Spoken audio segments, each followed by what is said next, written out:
Já comprou todas as prendas de Natal? Lembrou-se da sua? Estamos a oferecer 40 passes anuais da Zone e um deles pode ser seu. Assine hoje até 55% de desconto e habilite-se a ganhar. Tudo em observador.pt.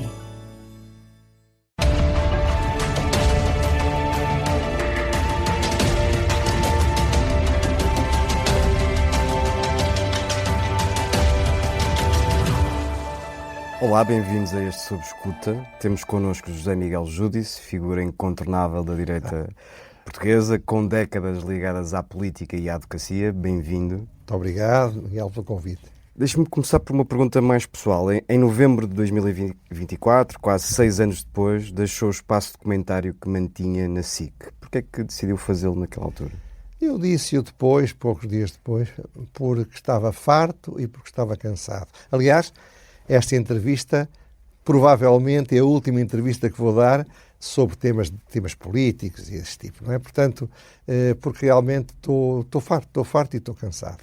Estou cansado porque aquilo exigia muito, porque não era preparado com tempo, com muita leitura, trabalhava completamente sozinho, ninguém me ajudava e, portanto, estragava muitos fins de semana. E farto também pelo estado em que está o que eu chamo o comentariado e o jornalistado. Nem todos os jornalistas fazem parte do jornalistado, nem todos os comentadores fazem parte do comentariado, mas são manifestamente maioritários e eu comecei-me a sentir mal no meio daquilo. Podiam-me confundir com eles. Precisamente, sei porque já me tinha dito e porque já falou nisso antes, até publicamente, que é crítico do caminho que a comunicação social foi seguindo. Teremos tempo de falar em concreto sobre as últimas eleições legislativas, mas acredita que aquilo a que nós chamamos bolha mediática desempenhou um papel importante na noite de 18 de maio? Não, digo-lhe mais. O grande combate político, sociológico, estratégico, não foi entre Luís Montenegro e Pedro Nuno Santos. O Pedro Nuno Santos é medíocre. Toda a gente sabia, menos a comunicação social ou o jornalistado que o protegeu. O combate foi entre Luís Montenegro e a comunicação social, essa comunicação social. E foi derrotada essa comunicação social e devia aprender, em primeiro lugar, pedir desculpa, emendar-se e depois tentar perceber que estão a contribuir de uma forma gravíssima para uma deriva que vai chegar onde esses comentadores e esses jornalistas, rasgando as vestes, dizem que é o que não querem, mas que manifestamente é o que provoca. Mas não há aqui um equilíbrio difícil, mas que deve ser mantido entre escrutinar um primeiro-ministro em funções ou não fazê-lo de todo? Escrutinar é essencial, mas atenção, não é só o primeiro-ministro, é preciso escrutinar todos. Repare, esta ideia, que é uma ideia tonta, de que o Luís Montenegro tinha tido uma falha ética. O Luís Montenegro teve um erro político de principiante. Isto é, não antecipou que aquilo iria acontecer. E quando aconteceu, pensou, de novo outro erro, que as coisas acabariam por si. Mas isso foi um erro. Não foi uma falha ética e não foi manifestamente um caso criminal, a não ser que haja coisas que nem os senhores, nem nós, nem ninguém sabe. Bom, ora bem, eu acho bem que se escrutine, mas acho mal que só se escrutine numa campanha eleitoral, uma pessoa. Aliás, vocês fizeram um trabalho, começaram um trabalho, mas depois desinteressaram-se, que era ver o que é que está por trás do Pedro Nuno Santos. Eu acho isto tudo inconcebível, acho inadmissível que se anda a fazer o que se anda a fazer. Escrutínio não é isto. Mas pronto, vamos imaginar. Mas então era essencial fazer perguntas ao Pedro Nuno Santos também sobre a origem dos fundos. Vocês suscitaram o problema. Creio que foi o único órgão de comunicação social a fazê-lo. Mas depois nunca mais avançaram. É como, por exemplo, dizerem, aliás, dizia um jornalista, não interessa, agora o nome estava a escapar, que a comunicação social, as eleições não passaram de Badajoz. E os jornalistas rasgam as vestes e não se fala de justiça, não se fala de educação, não se fala de habitação, não se fala de saúde. Mas quem é que faz as perguntas?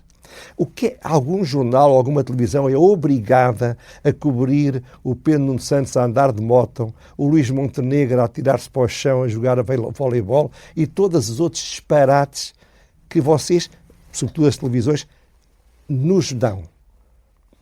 Não tem mal nenhum, acho ótimo, com certeza, é divertido. Mas o que não podem é fazer isso e depois queixar-se de ser isso só o que acontece. Porque não fazem as próprias perguntas. O que me estava a dizer sobre isto ter sido uma vitória de Luís Montenegro contra a bolha...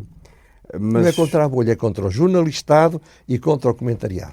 Mas é suposto termos um primeiro-ministro, por exemplo, que durante o período de campanha eleitoral não dá entrevistas a jornais de referência ou a canais de televisão de referência, que tem uma relação também muito tensa com a comunicação social.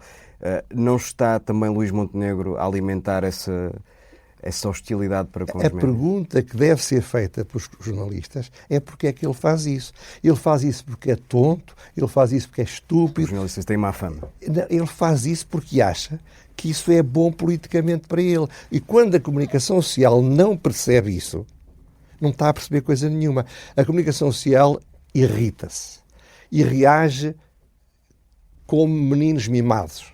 Reage com agressividade. Estão habituados aos políticos lhe estarem permanentemente, aliás, o grande especialista nisso é o Marcelo, não é? Os jornalistas, como é natural, adoram políticos que falam com eles. É o que é compreensível. Era o que faltava que adorassem os que não falam com eles. Mas o problema é que, portanto, eu acho bem que estejam irritados e que não gostem de Luís Montenegro. Mas acho bem também é que pensem, porquê é que ele não fala connosco? Essa é que é a grande questão que se devem colocar a vocês próprios. E, de facto, a comunicação social está em muito mau estado. Precisamos imenso de comunicação social. Um dos maiores vícios em Portugal, os dois maiores vícios da comunicação social, para mim, na minha opinião, são os seguintes. Em primeiro lugar, não haver uma coisa que eu defendo há imenso tempo, que é os órgãos de comunicação dizerem assim, eu vou votar democrata, eu vou votar republicano. Isso é transparente. Porque a ideia de que os jornalistas são imparciais e independentes é falsa. Até porque, o segundo erro, porque se quebrou a fronteira entre o jornalista e o comentador. Os jornalistas fazem comentários, não fazem informação. Fazer informação é escrever o que se passa sem dar opinião. Eu sei que é desagradável não dar opinião, mas o letreiro que deve estar na testa é comentador ou jornalista. Eu nunca fui jornalista. Eu sempre dei as minhas opiniões, quero lá saber se gostam ou não gostam. Agora, um jornalista, se quer ter algum sucesso, deve evitar isso. E isso é a grande lição que talvez devam tirar dessas eleições, se quiserem. Eu, para mim, é completamente indiferente, como podem imaginar. Falemos então da noite eleitoral de domingo, que significou ou acentuou uma mudança profunda no sistema político-partidário, tal como o conhecíamos. Vamos falar de todos, mas vamos fazer um exercício de isolar por partidos, pelos três principais partidos, claro. Já estamos livres de falar do Bloco de Esquerda, não é? A hecatombe socialista é fruto de quê? Do ciclo de 8 anos de poder de António Costa, da forma como Pedro Nuno Santos liderou o partido, ou era uma inevitável consequência do ar dos tempos? Há sempre muitas causas em relação a tudo o que se passa no mundo. Até se diz às vezes que uma borboleta bate as asas não sei onde e há um tufão a milhares de quilómetros. Agora, neste caso concreto, a causa principal é aquilo que me levou, antes de começar a saber os resultados, a pôr o grande dilema de saber se aplicava ou não ao Pedro Nuno Santos uma célebre frase do Henri de Monterlin sobre o Dom Pedro I, numa peça de teatro em que ele põe o pai, que se chama Ferrante e não Afonso IV, a dizer ao filho furioso: deves ser condenado pelo crime da mediocridade. Eu disse, ou é isso, ou então ele é um gênio. Porque é um gênio porque consegue-nos demonstrar que fazer uma estratégia política com base na ideia de que o ter uma empresa familiar era o suficiente para ganhar as eleições. Ora bem, isto foi como é que é possível que um político com o mínimo de experiência, ele tem, não fizesse aquilo que era óbvio que, se eu fosse socialista, teria feito? Dizer, sim senhora, concordo, vamos reduzir a comissão de inquérito a 90 dias, que foi a última proposta que foi feita pelo PSD, contra o não avançar a moção de confiança. Portanto, o governo mantinha-se, o Partido Socialista podia estar a grelhar durante 90 dias o Primeiro-Ministro e depois, se quisesse, apresentava uma moção de censura e deitava-o abaixo. Portanto, isto é um sinal da mais total incompetência. E o que é extraordinário é que eu não ouvi, a não ser nos últimos dias da campanha, durante 2 meses, creio que não ouvi, posso estar a ser injusto, mas será com 1 ou 2 pessoas, não vi um único comentador, não vi um único jornalista, do jornalistado não vi nenhum, obviamente, a dizer o Pedro Nuno Santos é completa, total e absolutamente incompetente. E o problema é isso, a incompetência dele viu-se, cheirava-se. E depois ele tem outra coisa que é importante. Ele pode tentar sair do radicalismo, mas o radicalismo não sai de dentro dele. Fazendo de advogado do diabo, Pedro Nuno Santos viabilizou um programa de governo, viabilizou um orçamento do Estado, chumbou 2 moções de censura. Ele estava a tentar dar esse sinal. Mas errou. Eu quero lá saber, como observador das coisas, que ele tenha feito esforços. Se do esforço essencial falhou, ele só dele se pode queixar. Por isso é que ele fez aquela coisa típica do menino mimado, que é, ao sair na noite, tentou condicionar o futuro do seu partido, dizendo aquilo que o Brecht dizia, como sabe, uma história extraordinária. A essa altura houve uma manifestação na República Democrática, República Comunista, chamava-se Democrática, Alemanha, em 53, em que a polícia desfez uma manifestação. E o Brecht, com grande sentido de humor, disse: a solução é esta, quando o povo discorda do governo, deve-se demitir o povo. Ora bem, aqui é a mesma coisa. No fundo, por trás do que disse o Pedro Nuno Santos e outros membros do documentariado, um rapaz chamado Nuno Joné, creio que se chama Nuno Joné. João Maria Joné. João Maria Joné. João Maria Joné. Ora bem, ele de uma vez não deixou de dizer, basicamente a ideia é esta: se o Luís Montenegro não perder as eleições, é porque o compasso ético dos portugueses não presta. Isto é, em vez de reconhecerem os erros, passam a 10 milhões de portugueses o atestado de serem desonestos, não respeitarem as normas éticas, não se preocuparem que as pessoas sejam... Eu não quero estar a citar coisas, mas o que o Pedro Nuno Santos disse sobre o Luís Montenegro é a opção clara da estratégia da extrema-esquerda, da extrema-direita em todo o mundo e em todas as gerações. Uma das coisas que mais me preocupa em Portugal é a ignorância, a iliteracia histórica das pessoas que chegam ao espaço público. Toda a estratégia dos partidos de extremistas na Europa e no mundo foi transformar questões altamente subjetivas, como são as questões éticas, na fundamentação política da ação.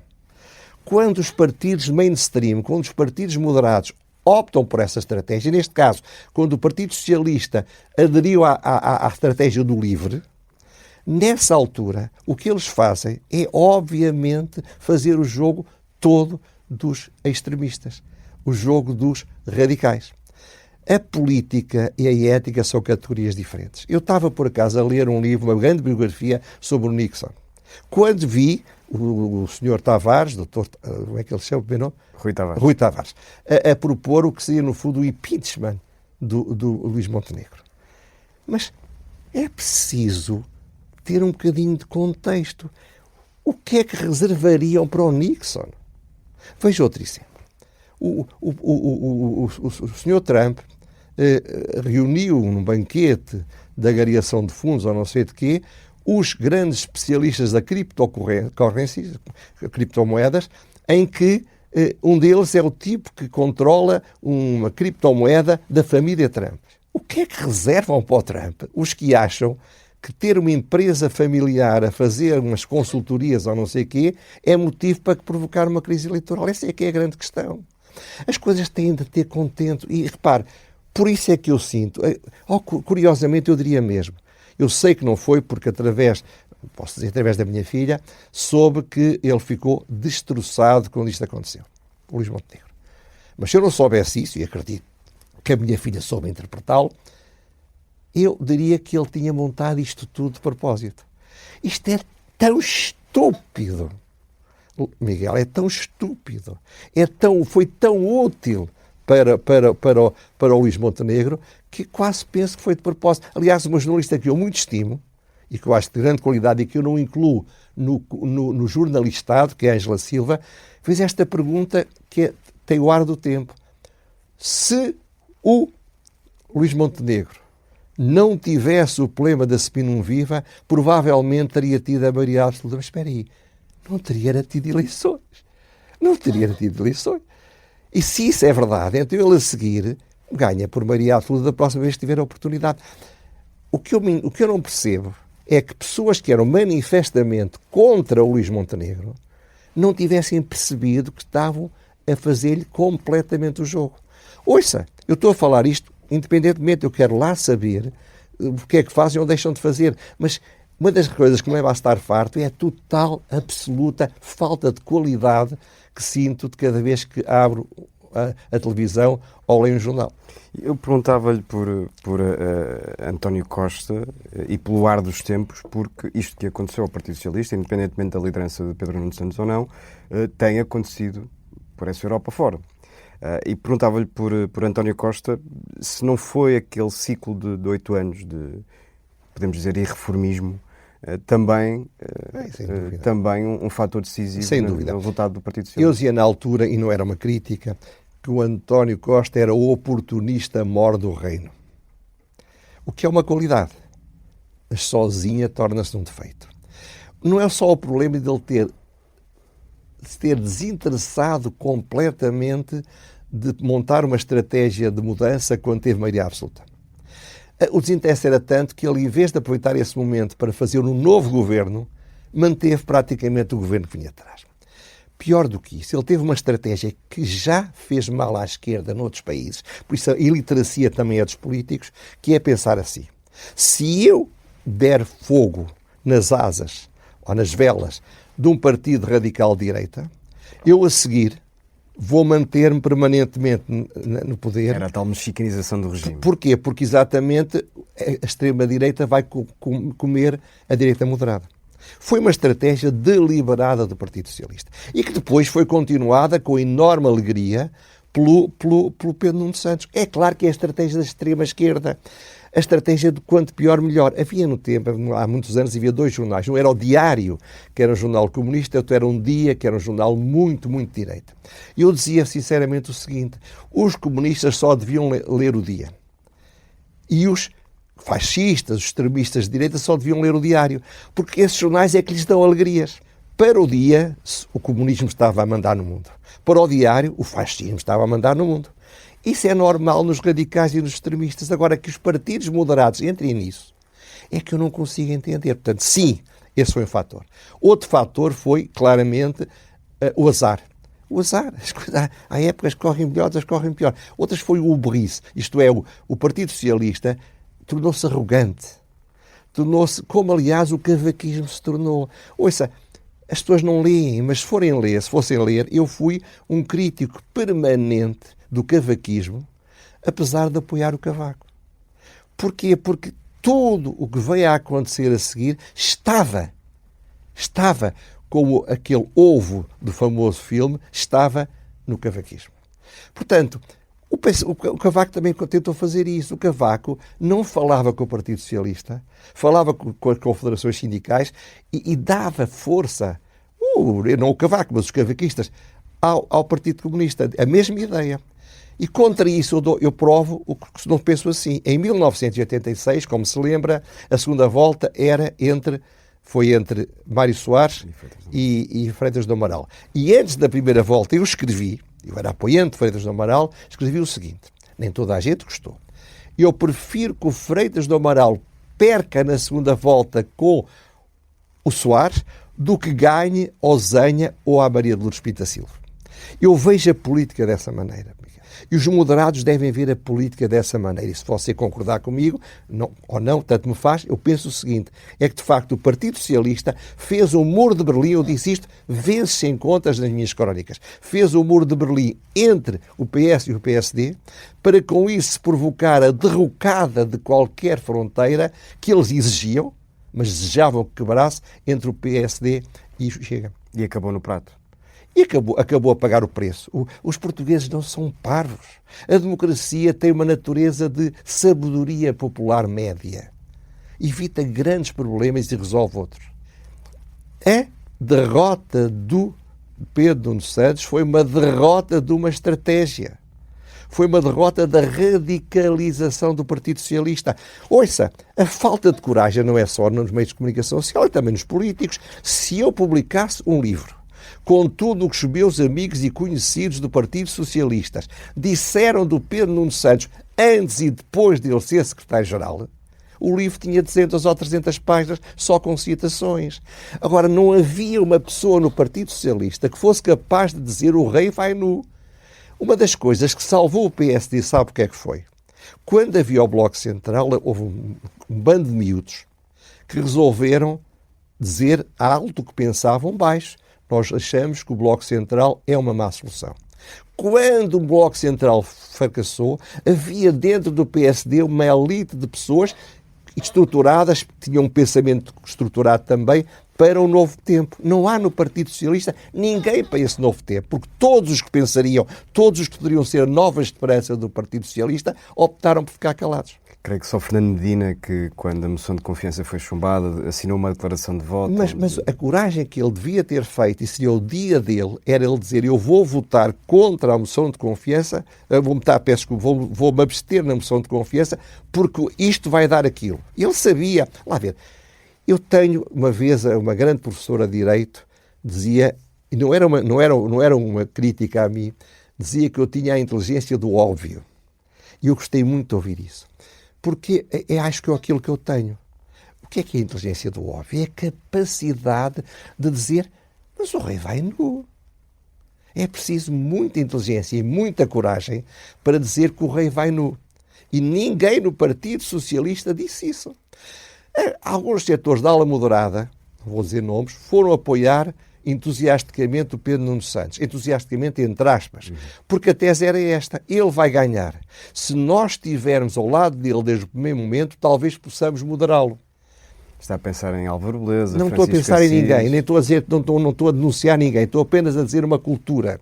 Como aquela cultura do senhor Pedro Adão e Silva, que é um dos tipos inteligentes na zona do PS, que escreveu um artigo que me deixou estupefacto e que não ouvi ninguém comentar. Ele dizia isto: a melhor solução para nós, de esquerda, é que o PS ganhe ao PSD. Para com isso, o Luís Montenegro ir embora.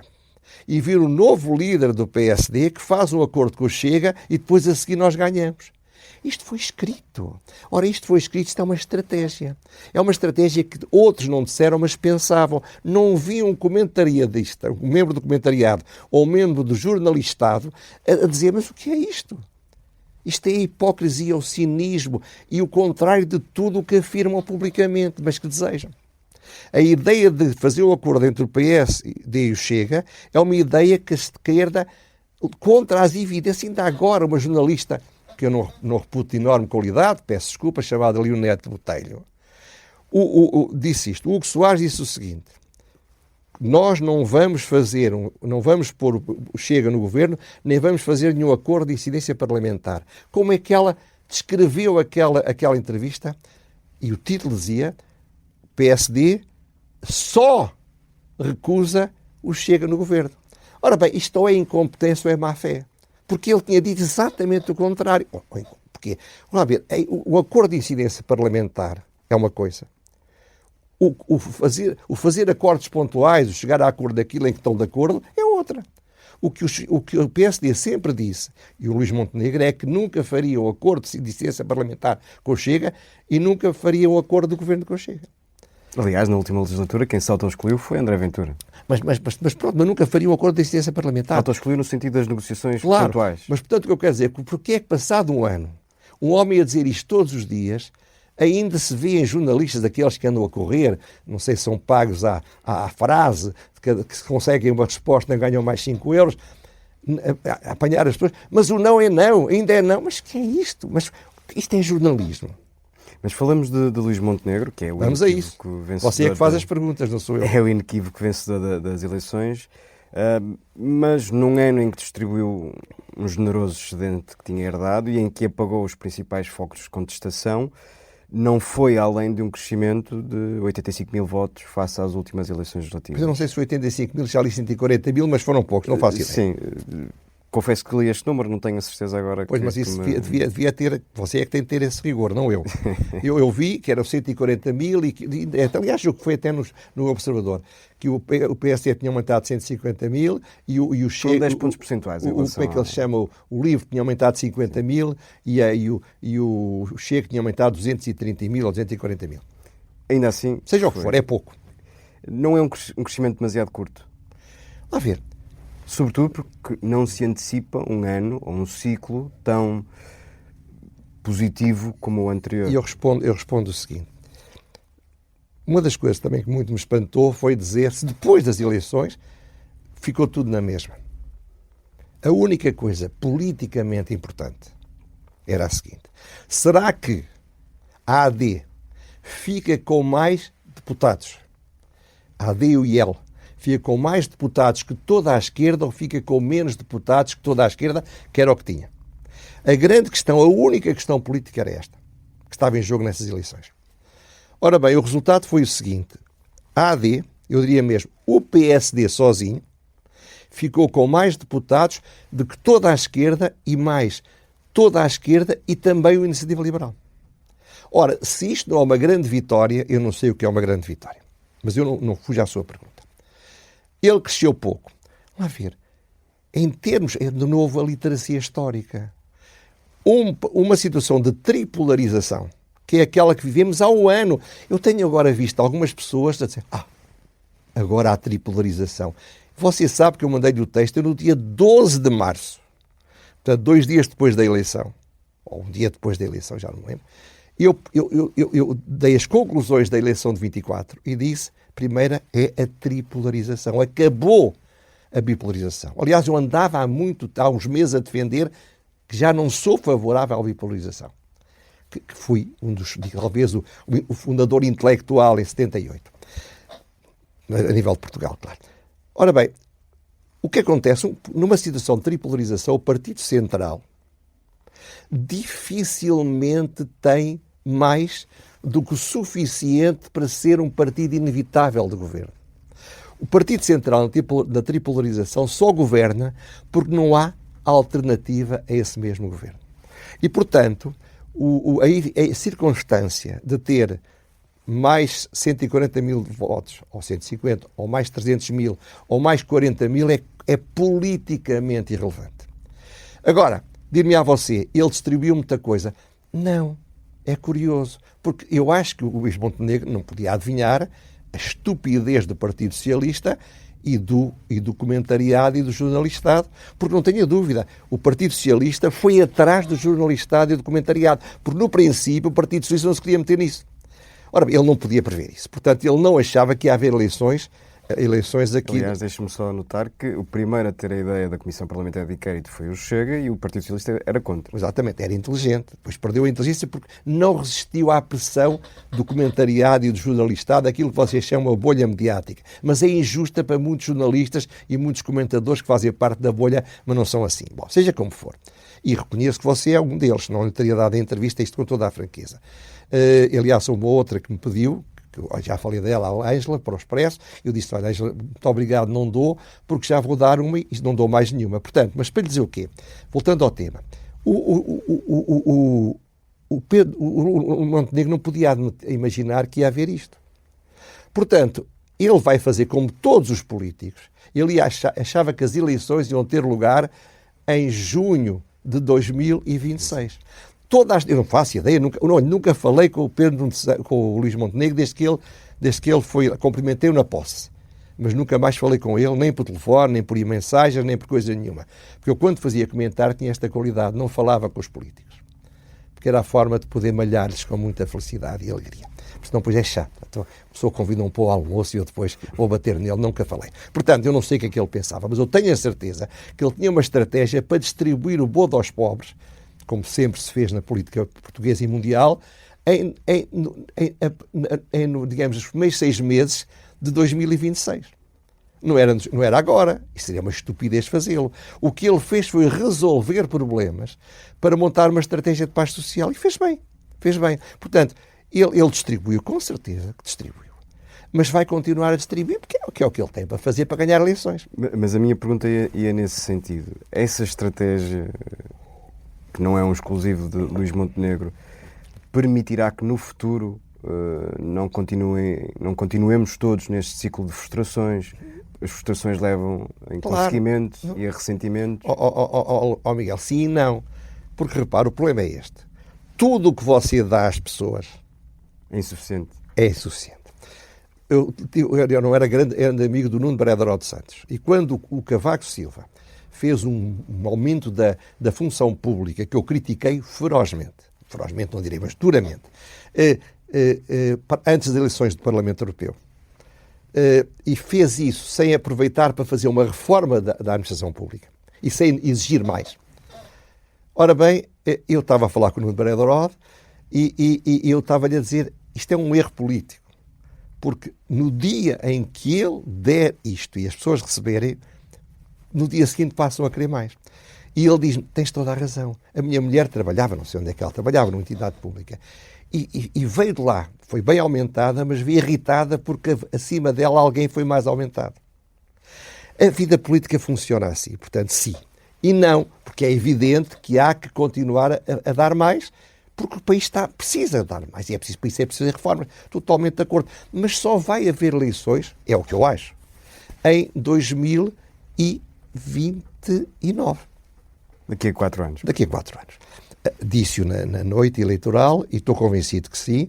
E repare, claro que pode haver um grande disparate do Chega ou do PS, ou de ambos, que deem uma nova oportunidade ao Luís Montenegro para uma nova eleição em creche, mas eu acho que eles agora aprenderam. Sabe qual foi para mim o maior erro estratégico da política portuguesa? Antes deste. Foi quando o Vítor Constâncio, coitadinho, resolveu fazer um acordo com o Partido Ianista e de dar abaixo o governo minoritário de Cavaco Silva. Convencido na sua ilusão que o Mário Soares ia dar o governo a eles, lixando a sua reeleição presidencial passado 2 anos e indo contra aquilo que o país pensava. Porque o Mário Soares sabia mais a dormir do que estes todos juntos. Ora, o que é que aconteceu? Por causa disso, houve uma maioria absoluta do Cavaco Silva e houve 8 anos de maioria absoluta.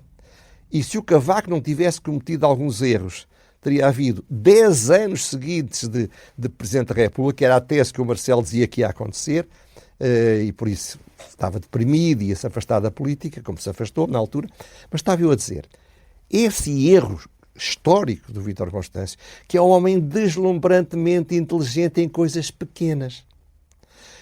Nunca se esqueça aquela célebre fase de ele ter demonstrado que desde que agora há a moeda única, já não há qualquer problema com os déficits de Portugal. Até eu, que sou rastejante em sabedoria, percebi que aquilo era um disparate. Mas seja como for, o segundo grande erro é o do Pedro Nuno Santos. Aquele deu 10 anos de maioria absoluta a acabar. Mudou a história de Portugal. Este está a fazer o mesmo. Como é que é possível que um erro deste seja feito e ninguém o tenha visto chegar? Porque ninguém o viu chegar. Eu vi, mas estava calado, não estava.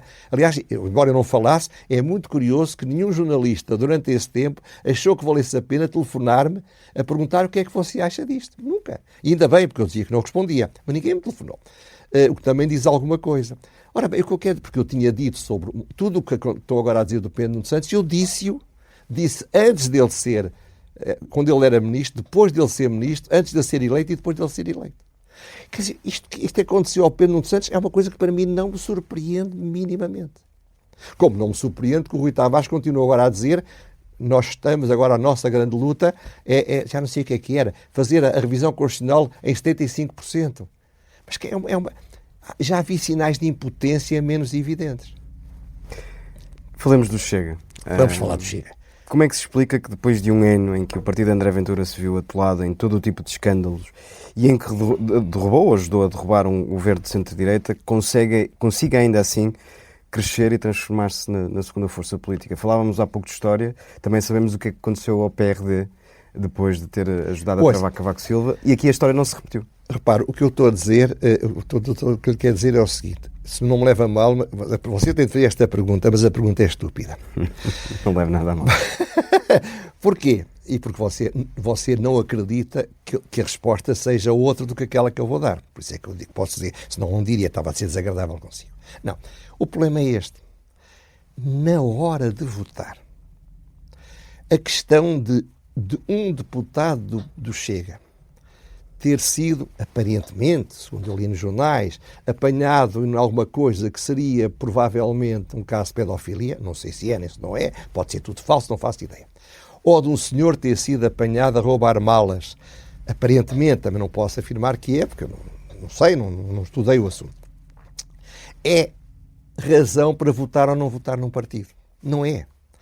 Se você perguntar aos... Um partido com as características do Chega. Em qualquer partido, mesmo essas. Porquê? Porque o que é que diz? O Chega fez uma meia-culpa. Eu afastei-os logo, eu vim cá dizer. Isto é, na hora da verdade, se você perguntar, estão de acordo em que um deputado Chega faça não sei o quê, 90% dos portugueses dirão não estão de acordo. Mas não é por isso que deixam de votar naquele senhor que é o Ventura. Sobretudo num partido, que é um partido completamente unipessoal. A história do PRD teria sido diferente se o general Yanes, depois de sair do poder, tivesse ido ele a encabeçar o PRD. Porque o voto do PRD foi um voto no general Yanes. Uma espécie de Dom Sebastião, que quer venha ou não, numa manhã de nevoeiro. Quando o general Yanes não se materializou numa manhã de nevoeiro, o PRD desfez-se. É a mesma coisa. Se o Ventura não fosse a votos, essas coisas eram todas importantes. Quando ele vai a votos, a única coisa que é importante é as pessoas acharem que o Ventura é a pessoa em quem se deve votar ou não. Então, vamos então à origem. O que é que explica este crescimento do Chega?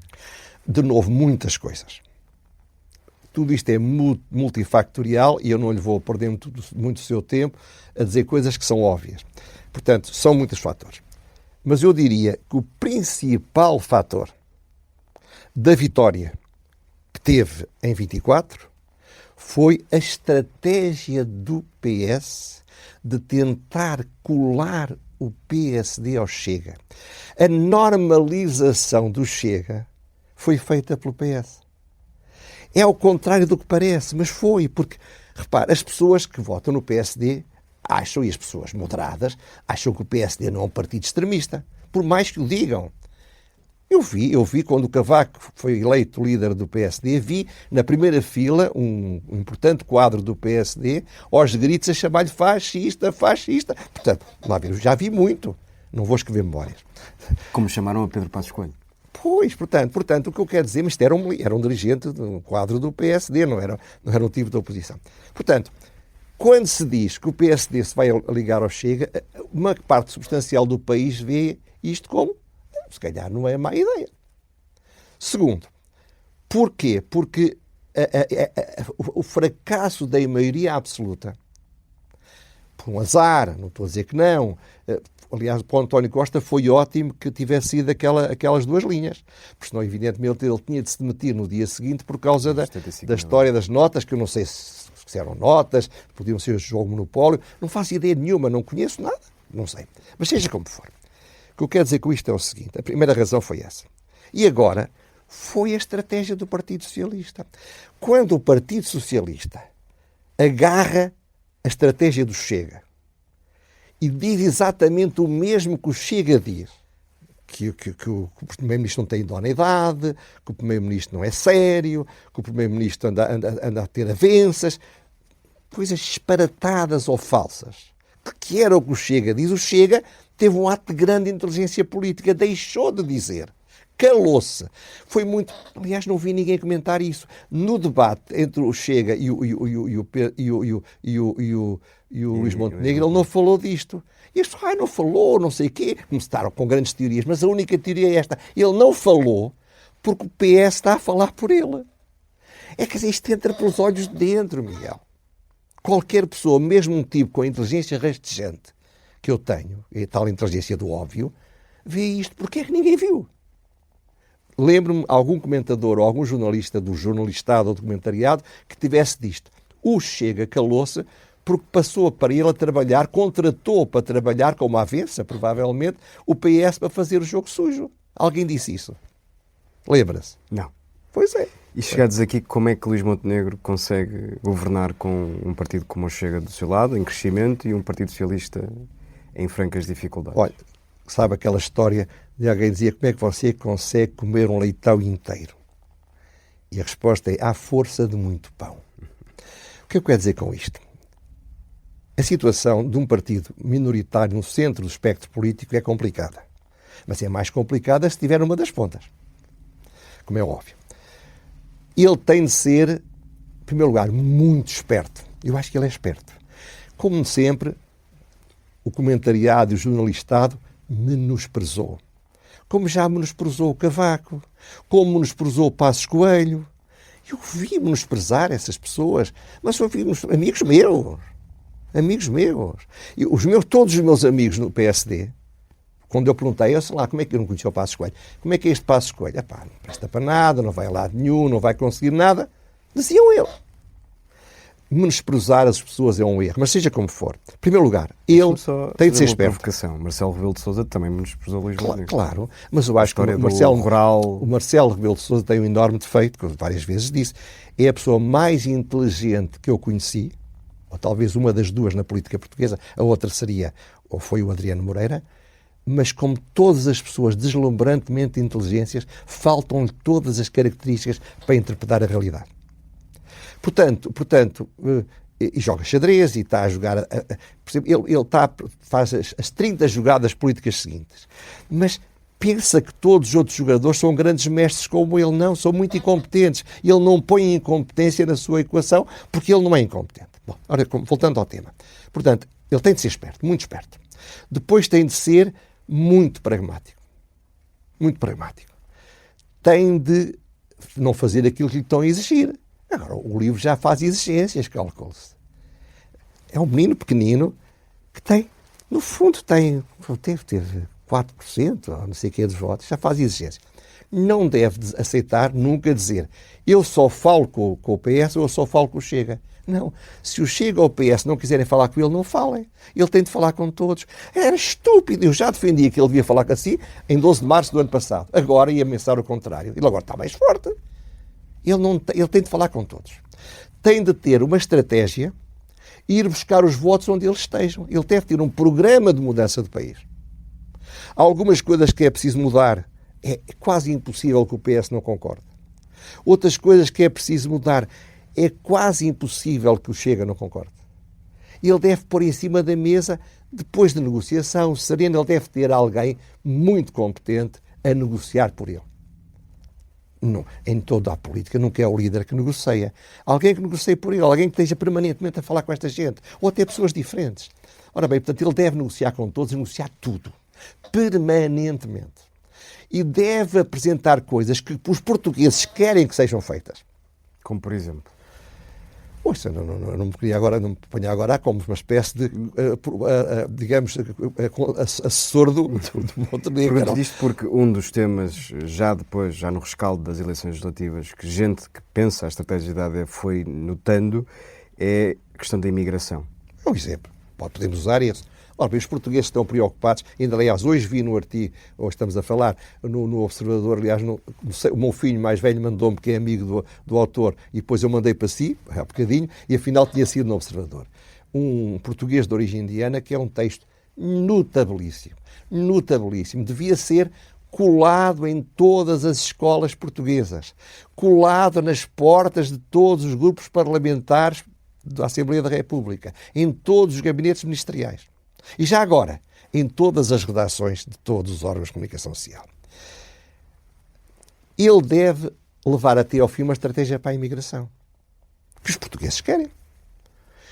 E das duas uma. É evidente que a estratégia não é o que o Chega quer. Provavelmente a estratégia não é o que o PS quer. Mas ele põe em frente.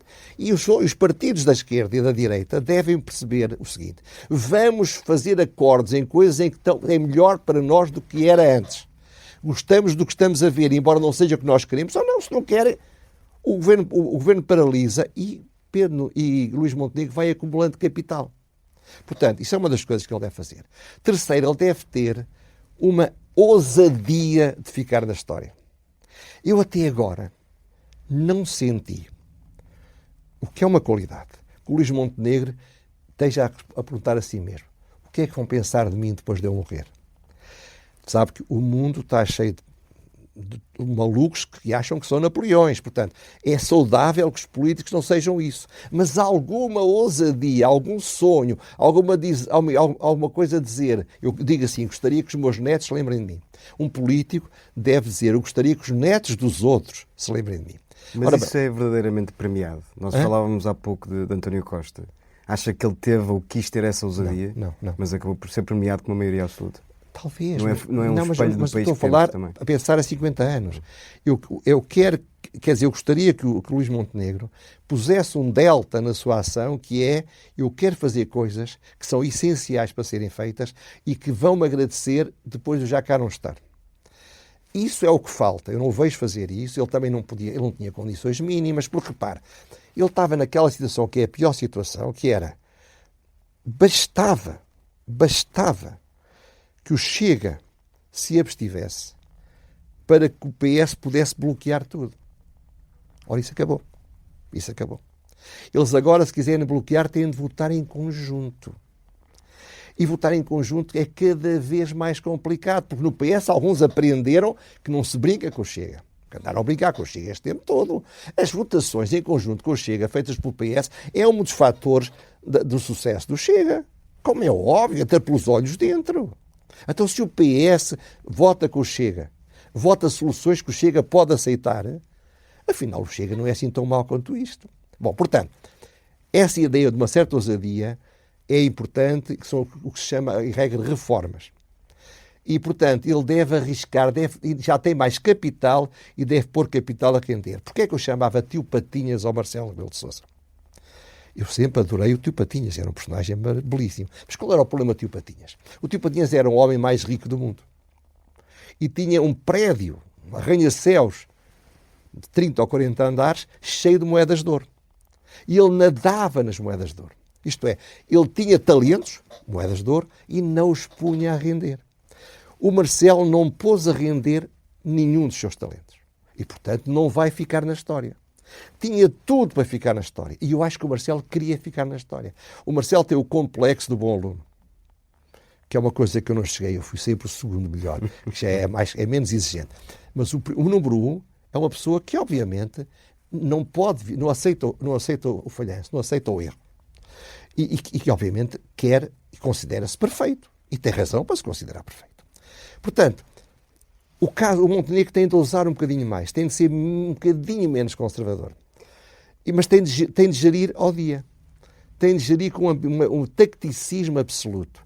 E não deve ligar muito ao comentariado, não deve ligar muito ao jornalistado, não deve perder muito tempo a dar entrevistas, não deve responder àquelas perguntas tontas que são feitas quando uma pessoa sai de uma porta e que os jornalistas não deviam fazer.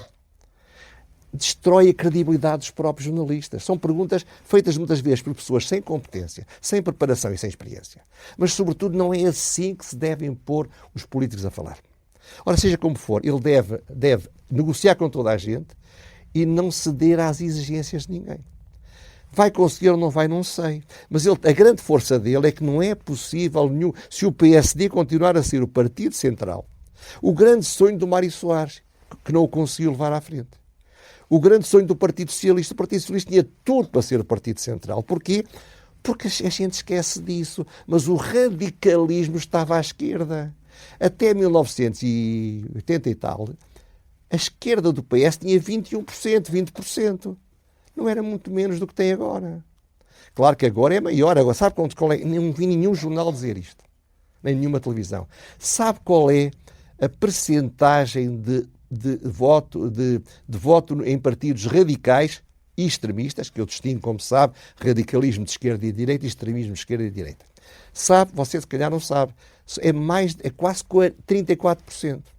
Quase que um terço dos portugueses votam em partidos que são contra o sistema político. São contra o regime político e, se tivessem o poder, mudavam de uma forma que nos horrorizaria. Ora bem, mas antes, na primeira fase da democracia portuguesa, o PS estava à esquerda, estava ao centro, com o radicalismo à direita e moderação radicalismo à esquerda e moderação à direita. Agora, o PSD está ao centro com moderação, esperamos nós que o PS aprenda, à direita, à esquerda e com o radicalismo à esquerda. Eu, neste momento, a minha grande preocupação não é o governo, não é o PSD, não é o Luís Montenegro poder...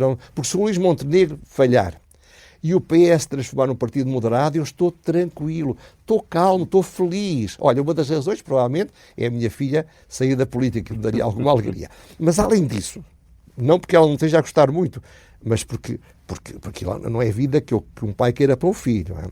Ser ministro. Bom, seja como for.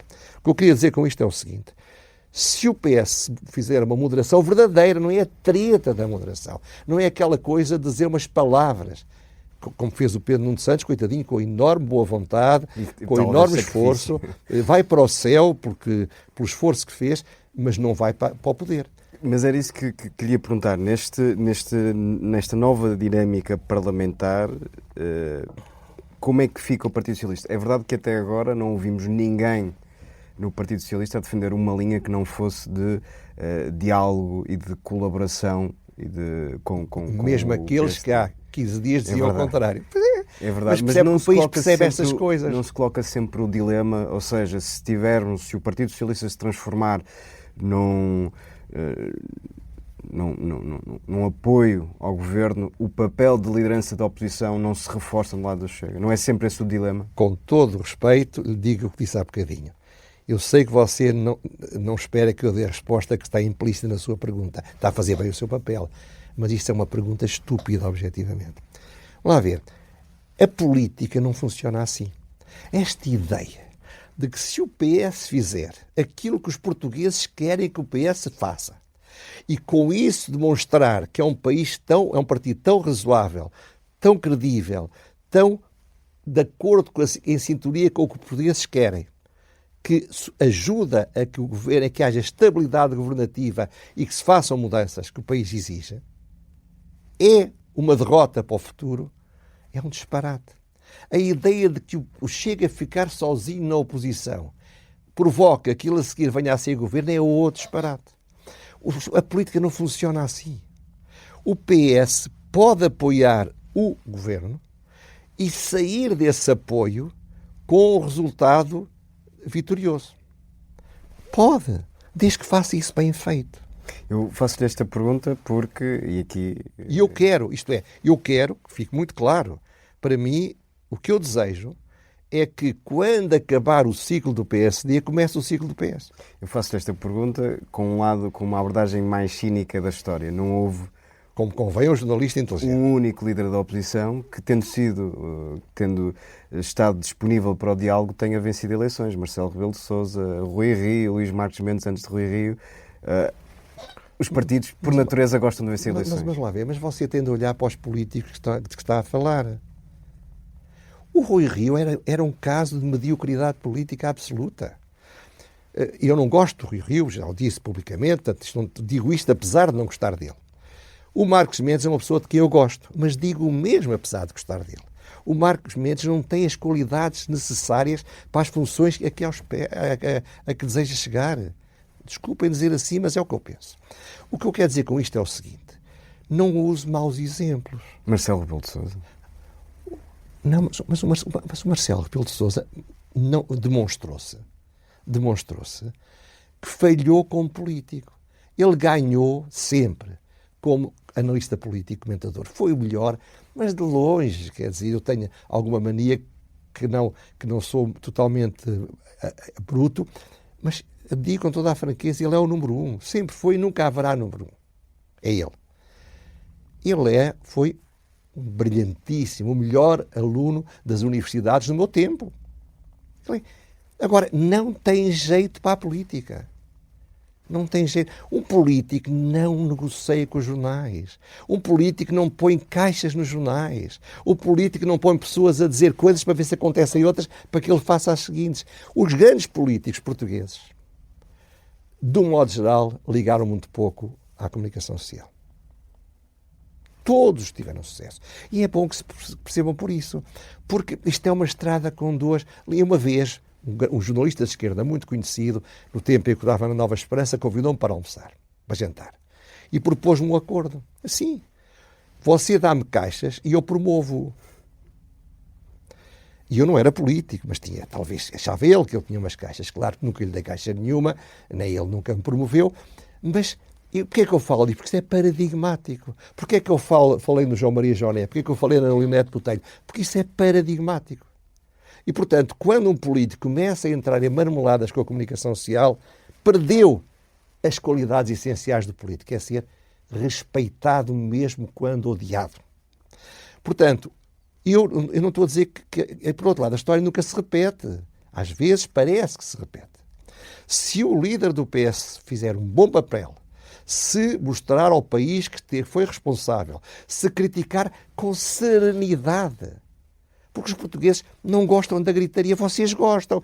Lá ver, eu disse ao meu querido amigo Bernardo Ferrão, e ele ficou muito zangado comigo, que ele, e ele como paradigma, no fundo, passam a vida a promover o Chega, como passaram a vida a promover o Bloco de Esquerda.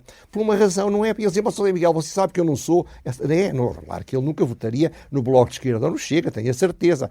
Não, mas você é muito novo. Mas quando eu era da sua idade, mais ou menos, havia uma série de televisão chamada o Dallas. Havia um senhor que era o G.R. G.R. Ewing, que se dizia era o homem que nós odiamos, amamos odiar. Porquê é que o Dallas tinha muito sucesso? Por causa desse tipo. As pessoas agarravam-se àquilo por causa daquela pessoa. Porquê é que as pessoas se agarram às televisões de cabo? Para ouvirem o Montenegro, peço desculpa, o Chega. É a história do acidente de aviação. Como é que é possível? Como é que é possível que as televisões estivessem a transmitir em direto o rabo de uma ambulância que ainda por cima nem era a ambulância do Chega? Mas isto é fazer o Chega. Portanto, porquê? Porque isso é que dá espetáculo, isso é que dá teatro, isso é que dá atenção. É óbvio. Portanto, eu não levo a mal, acho muito bem que o façam. Se eu fosse diretor de um jornal, provavelmente dizia para fazer isso. Não é isso que eu estou a discutir. O que eu estou a dizer é que, de facto, os portugueses não querem a política feita assim. A gritaria na Assembleia da República é uma coisa que as pessoas não gostam. Os portugueses são muito conservadores. As pessoas acham que as pessoas não devem falar umas às outras assim. Se o Partido Socialista souber fazer oposição serena e apoiar umas coisas e não apoiar outras, e quando não apoia, explicar porque é que não apoia, quando o PSD cair, que vai cair um dia, estão ali e os portugueses vão olhar para eles. Agora, se entrar na gritaria, não. Portanto, não alinha com os mais céticos ou os menos otimistas, dependendo da perspectiva de que isto pode ser o fim do Partido Socialista tal como pode. Claro que pode. Mas a história mostra que isso pode acontecer. A história e o presente aconteceu noutras latitudes. Não, a história não foi a história. Para mim, a história começou ontem. Para trás, não é? Portanto, a história demonstra assim. O PSD teve épocas em que podia acabar. Nós falamos sobre isso depois da derrota de Rui Rio, creio que exatamente. 2021. Não há dúvida. O estado é que o PSD estava a chegar. E porquê é que isso era grave? Por causa da abstenção. As pessoas que não foram votar. Grande parte das pessoas que se abstiveram, isso eram pessoas votantes do PS. Dir-me-á, não eram 100 mil, não, claro, mas eram pessoas importantes nas comunidades, por esse país fora. Ouvi dizer, vou dizer a quem, que não era uma, nem duas, nem três pessoas que vinham, olha, eu toda a vida votei numa campanha, eu toda a vida votei no PS e este ano não vou votar. Não gosto do Barbas. Perceba que o Portugal é assim. Portugal é isto. E ainda bem que é isto. Agora, portanto, o PS pode acabar. E eu estou muito preocupado que o PS acabe. Uma das minhas preocupações com isso leva-me a olhar para as presidenciais de uma certa forma. Para mim, as presidenciais são muito importantes. Muito E importantes. nós falaremos também E são sobre muito importantes para a sobrevivência do Partido Socialista. Portanto, acredita que nas próximas eleições legislativas, Daqui a 4 anos, se for daqui a 4 anos, o anos. PS pode ganhar. Se for daqui a 1 ano ou 2, não.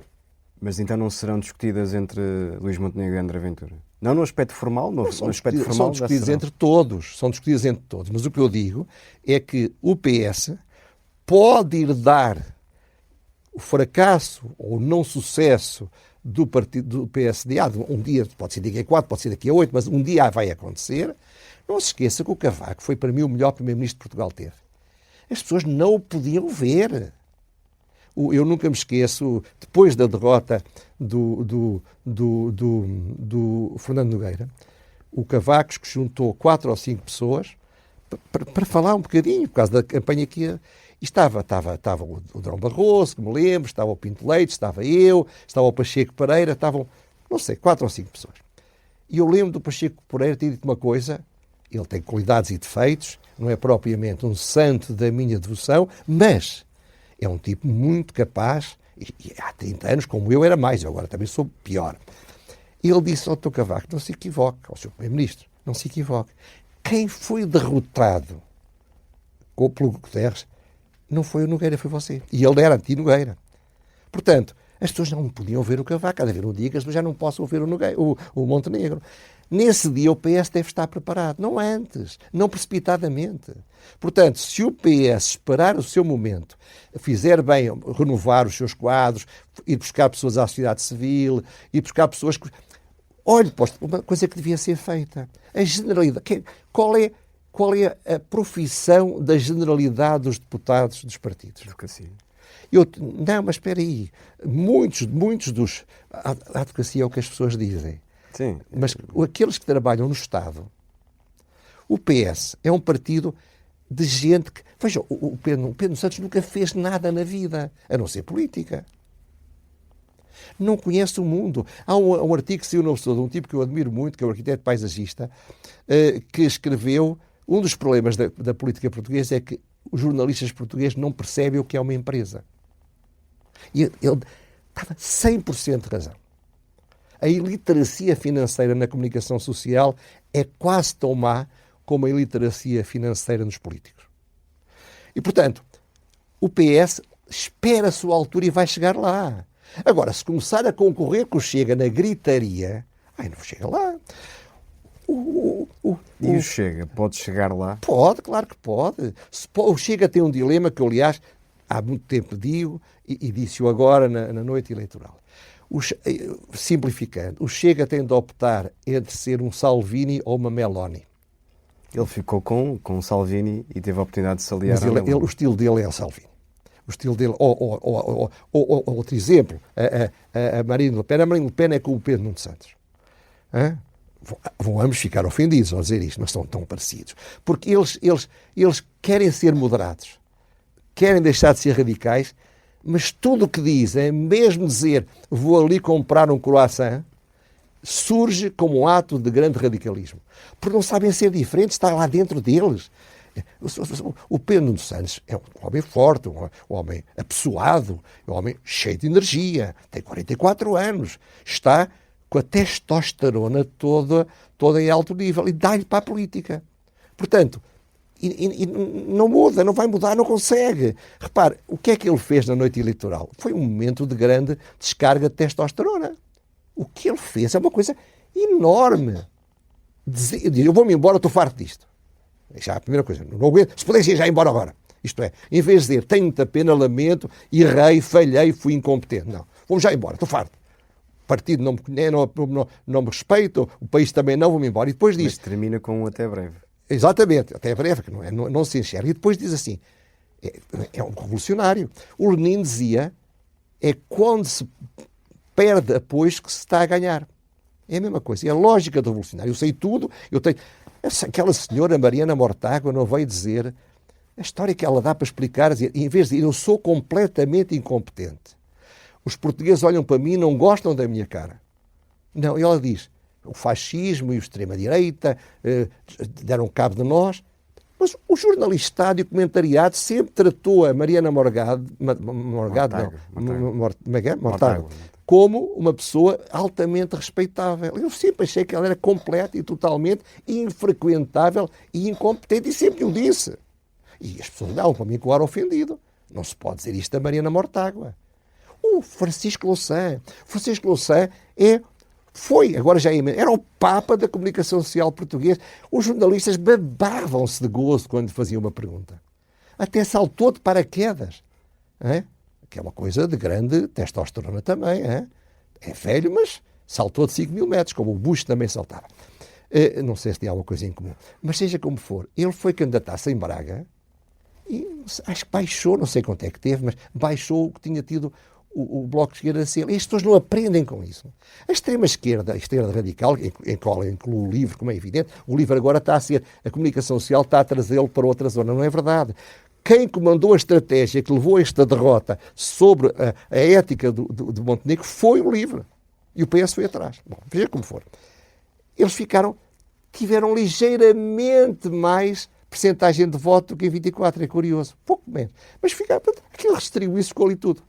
O PS não foi buscar nada ali e o PS também não perdeu nada para ali. Aquilo é uma bolha, isso é que é uma bolha, onde eles vão votando entre eles e tal, e uns mais aqui, outros mais acolá. Portanto, o que eu quero dizer com isto é, se o PS tiver juízo, pode chegar lá. Se não chega lá chega sobretudo se ele fizer uma estratégia à Meloni. Mas ele não consegue. Percebe? Ele não tem na televisão. Já vi dizer, ele agora está mais moderado. Mais moderado. Eu fui umas entrevistas onde o radicalismo dele, porque o radicalismo é a forma como as pessoas falam, como dizem, percebe? Portanto, ele, de facto, eu acho que ele não consegue deixar de ser um Salvini ou uma Marine Le Pen. Se ele conseguisse, podia ser uma Meloni. A Meloni foi levada ao colo pelo Draghi. Hoje em dia é uma figura importantíssima da política europeia porque se moderou. Provavelmente, claro que ela tem os seus valores, sobretudo nas coisas católicas e cristãs, mas moderou-se. E ora bem, não vejo, se o Chega a se moderar, vai aparecer à sua direita um partido mais radical, como é normal. Mas ele, por aí, pode chegar lá. Se não se moderar, acredita em mim, nunca vai passar. Falamos de presidenciais, que há pouco já mencionou levemente. O ainda Presidente da República, Marcelo Rebelo de Sousa, também tem responsabilidades no resultado das legislativas? Só tem responsabilidade. Tá? Um dos principais responsáveis dos vários resultados legislativos foi o Marcelo Rebelo de Sousa. Como é que é possível que um homem tão inteligente como ele tivesse dito, quando deu posse ao António Costa, se o senhor se for embora, eu convoco eleições? Mas alguém percebe-se, na política, havia uma grande escritora, a Agostina Bessa Luís, notável, mas tinha uma frase, entre outras, que eu nunca mais esqueci. A indefinição sobre os nossos motivos é a nossa liberdade. Como é que um político, Presidente da República, anuncia que vai fazer dia 2 anos se acontecer uma coisa que ele não controla? Um erro absoluto. Ele nunca deveria ter feito eleições em 24, em 23. 23, mas 22, a que redundou na maioria absoluta. Não. Na seguinte, em que António Costa sai. Não devia ter feito eleições. Tinha um governo de maioria absoluta, mas ele não podia deixar de fazer, tinha dito que o fazia. Portanto, depois teve agora, porque o Marcelo Rebelo de Sousa está cansado e eu percebo perfeitamente que esteja. E, sobretudo, está desiludido e desanimado. Agora, ele, durante este ano de governo do PSD e da AD, ele devia ter publicamente tentado fazer consenso entre o PS e a AD. Queria que o país soubesse que ele queria isso e estava a fazer isso. Não fez nada nesse sentido. É fácil dizer, porque eles não querem. Não, mas o Presidente da República, com a força que ele já teve, agora já não tem, é verdade, perdeu-a, por culpa dele, pode fazer essas coisas. Eu acho que nas presidenciais isto é muito simples. Tudo indica, mas às vezes pode não acontecer, quem vai ser eleito é o Almirante Gouveia Melo. Tudo indica, não acredito que haja qualquer hipótese de outra maneira. Não acredito que seja a primeira volta, felizmente. E, de facto, o grande problema aqui, e isso é o que tem mais significado político, é quem é que vai à segunda volta. Lembre-se do que eu disse em 86, e que citei. Eu prefiro, nessa altura, que o Freitas perdesse para o Soares do que ganhasse ou Zenha ou Mitacil. Porquê? Porque a realidade política, se o Freitas tivesse ganho à extrema-esquerda, era a destruição do Partido Socialista tal como nós o conhecemos. Porque não se esqueça, estava lá o Zenha, que não era um homem de extrema-esquerda, mas era um homem zangado. E todos nós temos direito de nos zangar, de Deus. Zangado até com o irmão. Claro, aquilo havia muito pessoal, mas queira como for, era o que se chama os dois Pinto, agora já se criou uma coisa que é o Pinto, como é que é? Pedro Nunismo, Santismo, não sei o que, uma coisa que era assim.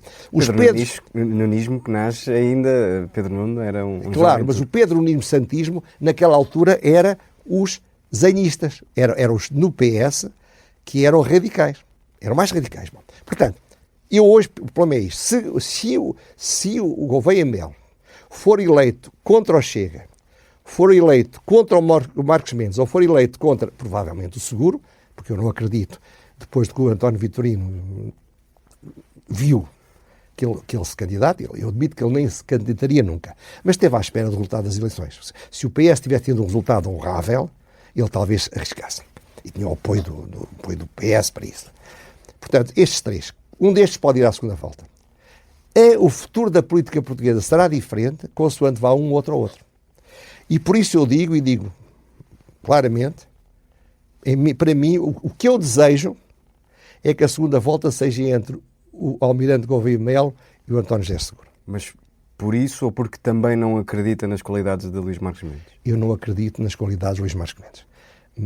Sinceramente, acho que ele não tem as qualidades para o que deseja. Uns percebem. Uma das razões porque eu nunca quis fazer política é porque eu sempre percebi que não tinha as qualidades para fazer política. Sou demasiado frontal, digo demasiados disparates, sou demasiado provocador, para essas coisas. Portanto, tive sempre a sensatez de não cair por aí abaixo. Mas o problema nem é esse. Ele podia ser o melhor candidato possível. Podia não ser uma espécie de Marcelo II. Porque o Marcos Mendes, de certa forma, politicamente, isto não é nada de ofensivo. É o que se chama o Marcelo dos pobres. Isto tem algumas das qualidades do Marcelo, mas não as tem todas. E as que não tem fazem falta.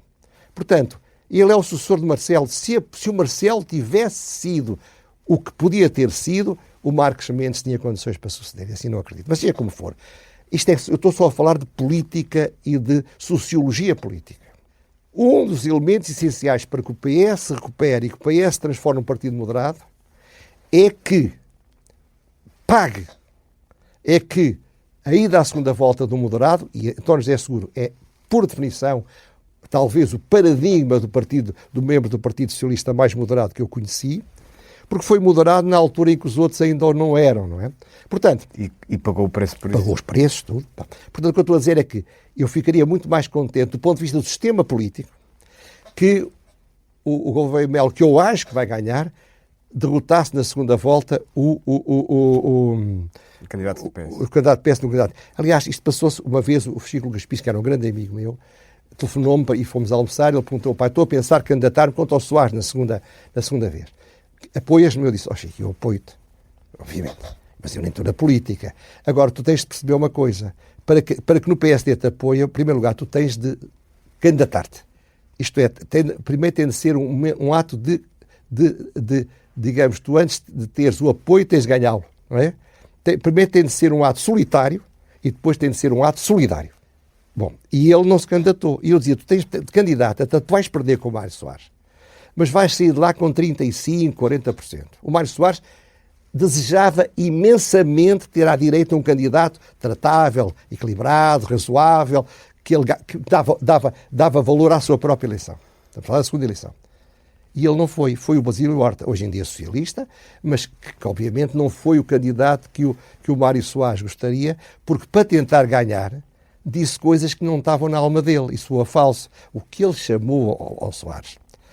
Arrependeu-se depois, com certeza, e todos nós cometemos erros. Mas eu estou a ver o Marcos Mendes a dizer que Gouveia Melo é um perigo para a democracia. Mas o Marcos Mendes não percebe que isto é uma afirmação de um homem desesperado. O Gouveia de Melo pode ser um tonto, pode ser um homem que não é capaz de negociar, pode ser um homem que não aprendeu a ouvir críticas, pode ser um homem habituado a obedecer e habituado a mandar. Pode ter todos os defeitos que você pode imaginar. Mas não é um perigo para a democracia, não há nenhum sinal. Aliás, seria horrível para o Estado português dizer: nós, partidos moderados, deixámos chegar, e o Presidente da República, levámos este homem a chefe de Estado-Maior da Armada. Um perigo para a democracia era a esfiar a Marinha. No tempo da seguir ao 25 de Abril, quem esfiava a Marinha eram os comunistas e foi perigoso. Agora, não comparemos o Gouveia Melo com a 5ª Divisão. Portanto, mas é sintoma de alguma coisa que alguém com as características de Gouveia Melo, à cabeça sendo partidário, esteja em melhores condições do que qualquer outro candidato. Eu posso abster-me, mas não vou votar normalmente na Gouveia Melo.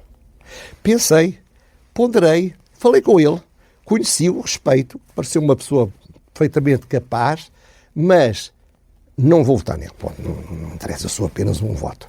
Agora, o que eu lhe quero dizer é que ele, por um conjunto variado de razões, foi o grande vencedor destas eleições.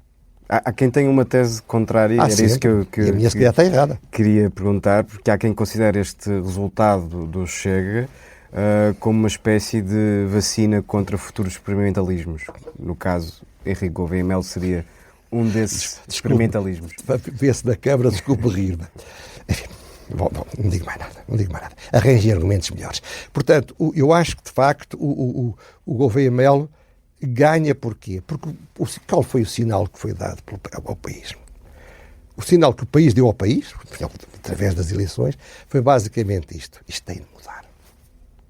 Isto não está bem. Não estou a dizer que tenham razão, não tenham... Quer dizer, há um artigo de um tipo que eu respeito muito, que escreve no Expresso, que disse o seguinte, fez um artigo, não vi ninguém falar disso. É falso. Ao contrário do que diz o Chega, os últimos 5 anos foram um caso de sucesso. O PSD e o PS tiveram grande sucesso a levar Portugal para a frente. E eu subscrevo isto 100%. Falharam, eu critiquei-os muitas vezes fui injustíssimo a criticar. Porque sou assim. Mas peço desculpa publicamente quando assim acontece, e me arrependo, não é aquele pedir desculpa só para, pronto, agora não me lixem mais. Mas, de facto, isto está muito melhor, mas é o que eu digo, quer dizer, se você comparar o estado do país, e eu vivi nessa altura, em 1974, e a economia a crescer a 9% e a 10%, não, atenção. Com o que temos agora não há comparação possível. E quem fez isto fomos nós todos, fomos os portugueses, foram os empresários, a quem continuam a chamar patrões. Uma vez, uma jornalista sua, coitadinha, não sei, nenhuma ofensa, estava a falar, tem os patrões... Você não chama patrões, isso é a linguagem da extrema-esquerda. A palavra patrão está cheia de significado semântico. Mas as pessoas já usam, porque a extrema-esquerda é tão capaz de criar cultura que cria isso. Bom, seja como for, voltando ao tema, eu acho, de facto, que a história de Portugal é uma história de sucesso, em muitos aspectos. Podia ser mais? Podia, mas foi uma história de sucesso. A forma como nós fomos capazes de enfrentar o problema da Troika. Grandes elogios a fazer a isso ao Passos Coelho e grandes elogios a fazer sobre isso ao António Costa. Vamos lá ver. Portanto, Portugal hoje em dia é um dos países com o déficit mais baixo da União Europeia. Quer dizer, vamos lá ver as coisas. Agora, os portugueses querem mudar e não querem ter nada a ver com os partidos. Votam, mas votam sem entusiasmo. O entusiasmo nas campanhas é um entusiasmo das pessoas da própria campanha. E depois há sempre umas pessoas numa janela, põem uma bandeira, mas eu sou de um tempo onde qualquer partido moderado, e mesmo alguns radicais, enchiam avenidas de pessoas que não eram militantes e, portanto, mudou. Os portugueses estão cansados. E o Gouveia Melo está a explorar a ideia do homem provincial. Eu tenho uma teoria, sabe, que é que distingue os políticos entre os magros e os gordos. E os magros são todos muito parecidos, embora ideologicamente sejam diferentes. O Salazar, o Yanes, o Cavaco, o Passos Coelho, o Gouveia Melo são todos muito parecidos caracterologicamente. E os portugueses gostam disso. É claro que, se eu dizer que os portugueses gostavam de Salazar, é considerado uma coisa, mas gostavam. Mas gostavam, tanto que até ganhou um concurso de popularidade. Não, isso aí é muita miudagem a gozar e os salazaristas, não. Eu fiquei em terceiro lugar a defender o homem que salvou os judeus e muitos outros da Segunda Guerra Mundial. Não. O que eu quero dizer com isto é o seguinte, é que as condições são melhores do que eram se o resultado tivesse sido outro. Aliás, ninguém confunde o Gouveia Melo com o Chega. Ou pelo menos o Gouveia Melo vai fazer tudo para que não seja confundido. Aliás, eu ouvi-o dizer, não sei aonde, que é um homem que está entre o PSD e o PS, que é o sítio onde todos estão. Pelo menos todos dizem que estão. Isso significa alguma coisa. É onde os portugueses gostam de se ver. E o que devemos esperar dele se for de facto eleito? Isso aí é o problema das melancias, não é? Ou dos melões. Melancias. Melões. As melancias era o que se dizia. Está a ver o erro e peço desculpa. A melancias era o que se dizia do PEV, dos verdes. Exatamente. Não, mas os melões só depois de abertos dizem, embora hajam especialistas e tal. É uma incógnita. O Marcelo foi para mim a grande desilusão que eu tive em relação ao Presidente da República. Digo sinceramente. Tinha expectativas excepcionais em relação a ele. Ele tinha todas as condições com isso e falhou. Portanto, este homem, eu não tenho nenhuma expectativa em relação a ele, com franqueza. Logo se vê. O Sampaio ultrapassou muitas expectativas que eu tinha dele. Ainda hoje continuo a dizer que o Jorge Sampaio, para mim, foi claramente, disse na altura e continuo a dizer, o melhor presidente da Terceira República. Portanto, as coisas são o que são. O Ianes, eu hoje em dia tenho uma visão do Ianes muito melhor, e já lhe disse, e já disse em público, do que tinha na altura. Enganei-me, errei, fui exagerado, fui excessivo, não fui independente, fui comentariadista, fiz parte do comentariado. E nós começamos este bloco de perguntas sobre Marcelo Rebelo de Sousa, depois não o interrompi porque queria que mantivesse o raciocínio. Dizia que Marcelo Rebelo de Sousa queria ficar na história. Como é que acha que a história o vai lembrar? Eu não sou a história. A única coisa que posso dizer é o que eu acho que a história vai lembrar. Vai lembrar várias qualidades que ele tem. Porque algumas coisas vão-se saber depois. A sua generosidade. A sua preocupação pelos mais desfavorecidos. A patifaria que tentaram fazer na coisa dos gêmeos, com a imprensa, descomentariado, toda em cima, toda a apoiar, a dar relevo. Uma coisa sem nenhuma importância realmente para esse efeito. Generoso. Terceiro, preocupado com os desfavorecidos. Terceiro, uma pessoa muito cordial, que gosta de ser gostado, que é uma qualidade enorme, porque as pessoas que não gostam de ser gostadas tornam-se azedas. Ele não é azedo. Eu fiz bastantes críticas, algumas delas duríssimas, conheço, e sempre que me cruzei com ele deu uma grande lição humana, tratando-me como se nada disso acontecesse. Quando nos cruzávamos. E eu valorizo essa qualidade dele. Agora, vai ficar demasiado ligado às selfies. Vai ficar demasiado ligado àquilo que agora os jornalistas criticam, mas divulgam. Aos banhos de mar, ou andar a limpar-se diante das televisões. Foram as televisões que começaram essa moda. E agora todos, caspível, só se fala de voleibol. Eu vi jornalistas a dizer isto. Mas não se enxergam. Bom, voltando ao Marcelo. Eu acho que ele não vai ficar como uma grande figura do regime. Vai ficar ligado a alguns fracassos, a coisas que não sei se ele poderia ter evitado, mas não é claro que não o pudesse. Demasiadas eleições, crescimento fortíssimo da extrema-direita e da esquerda e da direita radical. Portanto, eu acho que ele, para mim, foi um dos piores presidentes da Repúblicas, da Terceira República. Mas admito que seja enganado e que daqui a 4 ou 5 anos as pessoas pensem outra e até que eu venha a mudar de opinião, como reconheço, mudei em relação ao general Ianes, que foi melhor, falhou em coisas para mim essenciais, mas com distância a gente vê coisas que não vê quando está muito perto. Vamos ver. José Miguel já disse, mesmo a terminar, e porque disse que não pretende estar mais no espaço público, faço-lhe a pergunta sobre si. Como é que acha que o país vai olhar para si, para a marca que deixou à direita portuguesa? O país não vai olhar para mim, pode ter a certeza. Um colega seu, que agora está numa editora, veio-me perguntar, veio-me desafiar para eu escrever as minhas memórias. E ele editava. E eu disse, você vai ganhar um brinde. Como é o primeiro a propor-me, convido para almoçar. Não faço memórias, vamos lá ver, eu tenho a noção das coisas. Não sou um pobre homem, porque isso podiam pensar que eu estava a comparar-me ao essa de Queiroz. Não. Este país não vai pensar. Se os meus filhos, os meus netos, se Deus me der saúde, os meus bisnetos ainda se lembrarem de mim, já fico muito contente. Eu realmente tive uma fase na minha vida que terminou, tenho uma idade, graças a Deus sinto-me ainda bem de cabeça, quero me dedicar àquilo que foi sempre a minha profissão, todos estes anos, e mesmo estes 6 anos, praticamente 90% do meu tempo era fazer arbitragens como árbitro em todo o mundo, e é isso que eu vou continuar a fazer. Enquanto não houver um amigo mais corajoso que venha dizer, desiste, tu não percebes, já não estás em estado. Bom, mas o espaço público acabou, não vou dar mais entrevistas. Ouça, posso, a essa altura, ter uma fúria e contra a minha própria vontade de ser sensato, vir dizer qualquer coisa. Mas olha que resisti 6 meses a dizer tanta coisa que me apeteceu dizer, como você já deve estar a ver, algumas delas já me esqueci e resisti. Portanto, provavelmente vou resistir. Portanto, a última entrevista provavelmente é consigo. Agradeço-lhe muito a sua gentileza e simpatia em ter-me convidado para isso. E obrigado por ter vindo ao Observador. Muito gosto. Apesar de tudo e com os seus defeitos, que eu critiquei muitas vezes, o Observador ainda está entre o menos mau da comunicação social portuguesa. Obrigado pelo elogio, vou encará-lo assim.